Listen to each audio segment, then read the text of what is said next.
नमस्कार, राधे राधे, हर हर महादेव। मैं आपका आचार्य देव।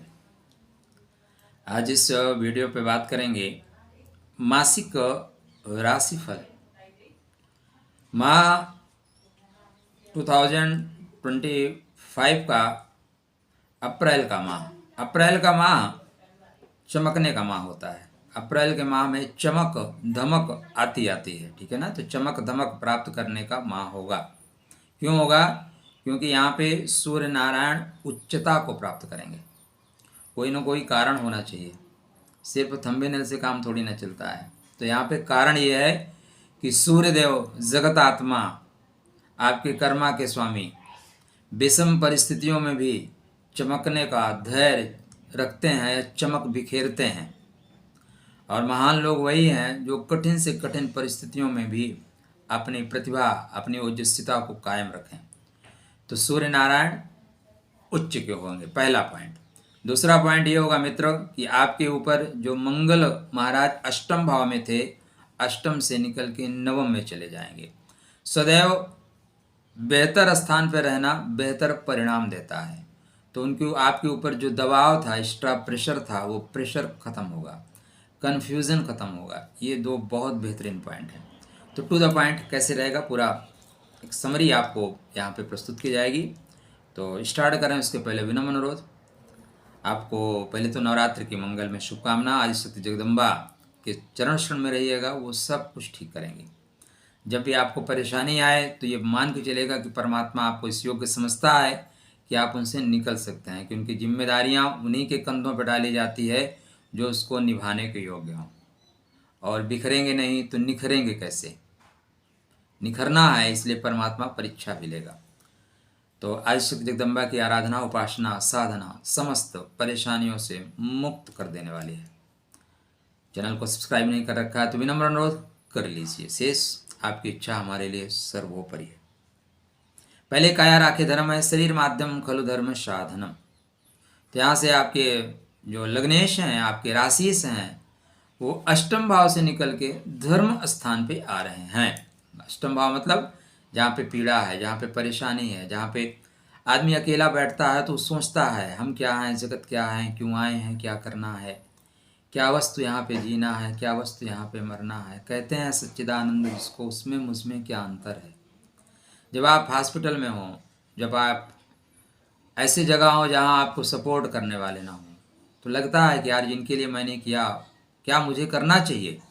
तो ये वही वक्त था आत्मचिंतन का। आत्मचिंतन करना बहुत ज़रूरी है। अब वहाँ से निकल के धर्म स्थान पे आए हैं। और आदमी को जब लगता है कि समाज में या जिसके लिए मैंने किया ये किसी काम के नहीं है, तो फिर धर्म का व्यक्ति सहारा लेता है। धर्म और रक्षति रक्षिता। तो धर्म के कार्य करते हुए आप बढ़ेंगे, धार्मिक अभिरुचियाँ आपके बढ़ेंगी। एक पॉइंट आपके मन में ज़रूर आएगा, क्या मंगल नीच के हैं? तो नीच के होने के बाद हमें प्रॉब्लम क्रिएट करेंगे। जी, मन में प्रश्न का उठना बिल्कुल जरूरी है, ठीक है ना। प्रश्न आपके मन में नहीं उठेगा तो किसके उठेगा? तो जी हाँ, मंगल नीच राशि में जा रहे हैं, लेकिन नीच के नहीं हो रहे हैं। बस पॉइंट यही याद रखिएगा, नीच राशि में जा रहे हैं, नीच के नहीं होंगे। जब मंगल पे वीडियो बनाएंगे तो डेट टू डेट आपको बताएंगे कब किस नक्षत्र पदा में जा रहे हैं, तो वहाँ से ले लीजिएगा। तो अप्रैल माह में तो बिल्कुल बेहतर ही परिणाम दे रहे हैं, परेशान नहीं होना। स्वास्थ्य अच्छा रहेगा। जब स्वास्थ्य अच्छा है तो मान सम्मान मिलेगा, मतलब नौकरी के क्षेत्र में भी आपको प्रगति गति मिलेगी। पहला पॉइंट। दूसरा महत्वपूर्ण पॉइंट ये हो रहा है कि सूर्य नारायण अप्रैल माह में ही, अब ये मंगल क्या है, 3 अप्रैल को निकलेंगे। 3 अप्रैल को मंगल कर्क में चले जाएंगे। सूर्य नारायण की स्थिति को देखें तो सूर्य भगवान 14 अप्रैल को मेष में जाएंगे। मेष में सूर्य जाते हैं तो अचानक गर्मी बढ़ती है, क्लाइमेट देखिए इमीडिएटली चेंज हो जाता है, क्योंकि सूर्य को उच्चता मिली है। तो एनर्जी सीधे सीधे 180 डिग्री पे आती है, बिल्कुल आर पार। तो यहाँ पे गर्मी बढ़ेगी। अब आप अपने स्वास्थ्य का गर्मियों से ध्यान रखें। बाहर निकल रहे हैं तो जो आवश्यक चीज़ें हैं, कपड़े उपड़े डाल के निकलें, ठीक है। पानी रख के निकलें, पानी पी के निकलें। रिलैक्स यात्रा करें। वाहन में लेके चल रहे हैं, पेट्रोल उतना ही डलवाएं, ज़्यादा फुल ना करवाएं, थोड़ा सा स्पेस दें। जैसे हमारा पेट है, पेट में दबा के कंठ तक आकंठ भोजन कर लो तो क्या हो जाएगा, वॉमिटिंग होने शुरू हो जाएगी। उसी तरह गाड़ी भी है आपकी, थोड़ा 2-4 लीटर कम ही डालिए, पेट्रोल पंप हर जगह मिल जाएंगे। तो सावधानी बरतिएगा यात्रा करते समय। सूर्य नारायण जब उच्चता प्राप्त करेंगे तो शत्रुओं को तिरोहित कर देंगे। राजा वही जो शत्रु के किले में घुस के झंडा फहरा दे। यहाँ तो आपको नौकरी के चांसेस 100% कहना, हालांकि हम कहने के लिए आपको बोले 1000% नौकरी मिल जाएगी, लेकिन ऐसा होता नहीं दोस्त। काश ऐसा होता तो मुझे मज़ा आता। मैं भी तो चाहता हूँ कि आप सबके साथ अच्छा हो। तो यहाँ पे आपकी चमक बढ़ेगी, धमक बढ़ेगी। देखिए क्या है कि गोचर एक अवसर है, लेकिन सबसे ज़्यादा असर करता है महादशा अंतरदशा। किन ग्रहों की महादशा अंतरदशा चल रही। बट यहाँ पे नौकरी के क्षेत्र में गति प्रगति लगभग आपके लिए सुनिश्चित वर्ड अगर मैं प्रयोग करूँ तो शायद ज़्यादा नहीं होगा। यूट्यूब पे संभावनाएं प्रबलतम हैं, ये मान के चलिए। सूर्य छठवें में है, सरकार से काम बनेगा। सरकार का कोई टेंडर लेना चाहते हो, सरकार से कोई प्रोजेक्ट आपका है, बड़े लोगों से कोई काम निकलवाना है, आप काम निकलवा सकते हैं, काम आपका होगा। जब सूर्य राहु से मुक्त हो रहे हैं, सूर्य शनि से के साथ से हट रहे हैं, ये पंचायत से निकल रहे हैं, तो यहाँ से ज़्यादातर चीज़ें बेहतर होंगी। एक ही चीज़ का ध्यान रखिएगा, छठवां घर बहुत ऊंचाई देता है, लेकिन छठवां घर कभी कभी हटा भी देता है।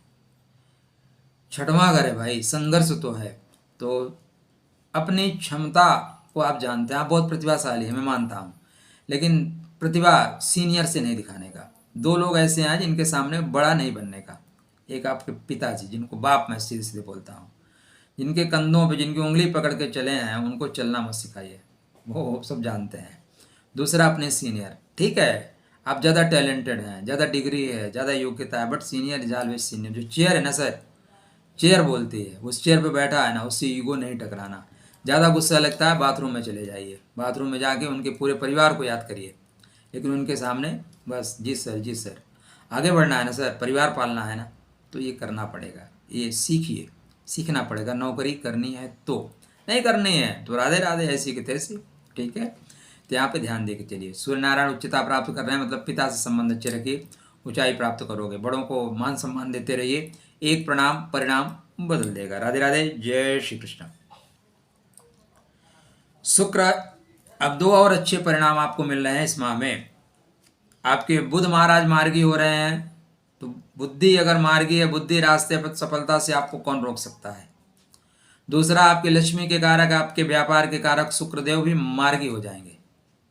तो शुक्र और बुध का मार्गी होना लक्ष्मी नारायण योग को क्रिएट कर देगा, और इस जीवन में बिना अर्थ के सब व्यर्थ है। अर्थ बहुत प्रधान है। और लोग कुछ भी बोलते होंगे यूट्यूब पे, मुझे पता नहीं है, लेकिन मैं ये मानता हूँ मित्र, यस्य टका न अस्ति सह टकटकायते। बहुत प्रतिभाशाली हैं आप, बहुत ज्ञानी हैं, लेकिन अगर आप अर्थ नहीं प्राप्त कर सकते, देखो विद्या अर्थ करी होनी चाहिए। विद्या वही हो जो अर्थ करी। आपने PhD कर रखा है, आप 10,000 की नौकरी नहीं प्राप्त कर रहे हो, किसी व्यक्ति ने इंटर में या हाई स्कूल के बाद डिप्लोमा कर लिया है, 50,000 की नौकरी कर रहा है, तो वो आपसे ज़्यादा श्रेष्ठ है, क्योंकि वो परिवार का पालन पोषण कर रहा है। तो विद्या अर्थ करी होनी चाहिए। तो यहाँ पे ये ऐसा संयोग बन रहा है कि अर्थ आप कमा सकते हैं, तो ये भी आपके लिए बेहतर परिणाम देगा। गुरु महाराज बेहतर परिणाम देंगे। अभी गुरु चंचलता बढ़ाएंगे, गुरु संसाधनों की खोज कराएंगे, गुरु नक्षत्र एक्सचेंज कर रहे हैं, और शनि भी नक्षत्र एक्सचेंज करेंगे। शनि 29 मार्च को ही आपके पंचम भाव में आ जाएंगे, लेकिन ये 28 अप्रैल को नक्षत्र एक्सचेंज करेंगे, जिसका नाम है उत्तर भाद्रपदा। कोई भी ग्रह जब अपने नक्षत्र में प्रवेश करता है तो श्रेष्ठ फल देता है, अतः शनि श्रेष्ठतम देंगे। कुछ मित्रों ने गाड़ी वाड़ी ली है, एक मित्र ने फोटो भेजा है गाड़ी की, तो जो पहले ले लिए हैं उनको बधाई है, जो नहीं लिए हैं वो आने वाले, उसका मैं योग बताऊंगा कब से कब तक, तो उनको अग्रिम शुभकामनाएं, भैया ले लो, आवश्यक है। तो यहाँ पे शनि महाराज भी श्रेष्ठ फल देंगे। गुरु नक्षत्र परिवर्तन कर रहे हैं, एक आपको आपके अंदर अवेयरनेस ज़्यादा आएगा, आप मीडिया कर्मी की तरह रहेंगे। कौन कितने पानी में है, कौन कितनी ऊंचाई प्राप्त कर रहा है, आपको सब कुछ जानकारी रहेगी, आपसे कोई छुपा नहीं सकता। या आप ये कह लें कि आपका जो सिस्टम इतना तगड़ा हो जाएगा कि सब कुछ आप पता ही कर लेंगे। बेटा का भाग के कहाँ जाओगे, मैं पता ही कर लूँगा। तो यहाँ पे सारी चीज़ें आप पता करते हुए जा रहे हैं। तो अप्रैल माह में क्या हो रहा है, सूर्य आपके सपोर्ट में आ रहे हैं, शुक्र सपोर्ट में, बुध सपोर्ट में, गुरु सपोर्ट में, शनि सपोर्ट में। तो विरोध में कौन है? विरोध में कोई नहीं है, विरोध में कोई नहीं है। तो विरोध इस यहाँ पे आपकी सरकार बनती हुई दिखाई दे रही है, मतलब आपके काम होते हुए दिखाई दे रहे हैं। एक पॉइंट और है, अभी राहु केतु महाराज नाम इनका जो है ना थोड़ा सा भय व्याप्त कराता है। तो राहु महाराज की डिग्री बहुत कमजोर हो जाएगी। अब यहाँ पे थोड़ा सा काल सर्प योग का भी निर्माण होगा, जिसको काल सर्प दोष भी कहते हैं। आपके बर्थ चार्ट पे मैं इसको योग में इसलिए कहूँगा कि देखो अभी 18 मई से, दरअसल ये बनेगा तो 18 मई से ही। हाँ, यूट्यूब जगत पे हम आपको 29 मार्च के बाद ही बना के दे देंगे, पहले ही परोस देंगे भाई, व्यूज पाने के लिए करना पड़ता है। लेकिन ये बनेगा तो 18 मई से, क्योंकि वहाँ पे सूर्य, राहु और केतु अलग अलग घर में स्वतंत्र होंगे। अभी राहु स्वतंत्र नहीं है, राहु परतंत्र रहेंगे, राहु दबाव में रहेंगे, राहु के पास डिग्री ही नहीं है। आप ऐसी जगह बैठे हो जहाँ बड़े सीनियर अधिकारी बैठे हैं, तो वहाँ पे आप कुछ कर्म नहीं पाओगे जब तक आप अपने ऑफिस में ना जाओ। तो 18 मई के बाद यह योग बनेगा। लेकिन आपके बर्थ चार्ट पे जहाँ तक मुझे संभावनाएं नजर आ रही हैं कि यह योग बनेगा, दोष नहीं बनेगा। कारण केतु आपके कर्मा में है और राहु आपके सुख में है, और योग कहाँ बन रहा है? सुख और कर्मा से बन रहा है। तो यह योगकारी होगा, दोषकारी नहीं होगा। तो यहीं से आपकी गाड़ी स्पीड में पकड़ना शुरू कर देगी, यहाँ से चीज़ें आपके साथ बेहतर होना शुरू कर देंगी। जिस वक्त की तलाश थी हमें, कुछ वीडियो हमारे भी जाएंगे कि राहु केतु आपको काल सर्प दोष, काल सर्प योग, ये प्रॉब्लम करेगा, ये होगा, उससे वो बस जानकारी के लिए देखना है, भय के लिए नहीं देखना है। अब थोड़े से थंबनेल का ज़माना है, नहीं बहुत सीधा सीधा लिख देंगे तो कोई देखेगा नहीं, थोड़े थंबनेल में परिवर्तन हो सकता है, बट भय नहीं करना है। यह वक्त है जब आदिशक्ति के श्री चरणों का आप शरण लेके, आसरा लेके उत्तिष्ठ जागृत वरान बोधत, उठिए, जागिए, लक्ष्य की ओर चल पड़िए। नया सवेरा, नया विहान, नया सूर्योदय आपके लिए प्रस्तुत है। खुश रहिए, स्वस्थ रहिए, मुस्कुराते रहिए, क्योंकि मेरा एक ही प्रयास है कि आप लोगों के जीवन में खुशियाँ आए। राधे राधे, जय श्री कृष्ण।